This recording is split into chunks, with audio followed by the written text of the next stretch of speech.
রাতের বেলায় শুরু হয় এগুলা, একটু আগে দিকে দেখতেছিলাম, বুঝছেন তো? শুকনা ভেজা সবকিছু আপনাদের বাড়ির সামনে বিক্রি হয়।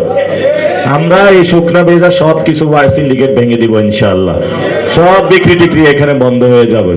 তুমি যদি খাইতে চাও অন্য জায়গায় যাও, তুমি যদি বিক্রি করতে চাও অন্য জায়গায়, ঢাকা হাটে ভুলো আসিও না। আমরা ইনশাআল্লাহ একটা সুন্দর নগরী গড়ে তুলব। এবার আপনারা আর কথা বলেন, আবার জমির খারিজের অনেক সমস্যা আছে আপনাদের, বাড়ি করে ফেলছেন এখনো জায়গা লয়ে দৌড়াইতেছেন। তা আমরা একটা টিম করে দিব, লিগ্যাল টিম, বাড়ি বাড়ি গিয়ে আপনাদের সেবা দেওয়ার চেষ্টা করব। এখন যদি বলেন যে আমি গাল গল্প করতেছি 12 তারিখের পরে আমারে পাওয়া যাবে না, পাওয়া যাবে ইনশাল্লাহ। আপনাদের বাসায় বাসায় দাওয়াত দিবেন, আয়সা ধরবেন যে তুমি এটা করো নাই কেন, আমি তো আপনাদের সন্তানের মতন, ভাইয়ের মতন।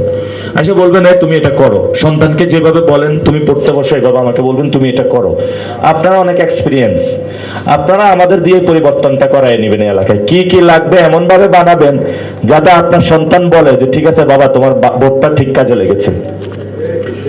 আর ধরেন আমরা এটা করলাম না, না করলাম, আমারও তো একজন সন্তান আছে, ও বড় হয়ে আমার গালি দিবে না, আপনাকে দিবে না যে তোমাদের জেনারেশন কি করে গেছে। আমরা অবশ্যই দেই না।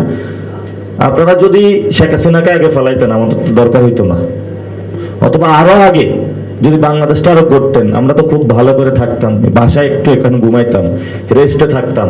আর এখন দিন রাত দৌড়াতে হচ্ছে। তো এই জন্য আমরাই এটা দৌড়াই যাতে এই জেনারেশন পর্যন্ত এটা স্টপ হয়, এরপরও জেনারেশন আর না যায়। আপনারা ছায়ার মতন আমাদেরকে ছায়া দিয়ে রাখবেন, আমরা আছি, রক্ত দিয়ে দিব। মারিয়ালা সাহেব বলেছেন যৌবনের খুন যেটা আছে আপনাদের পিছনে দিয়ে দিব ইনশাআল্লাহ।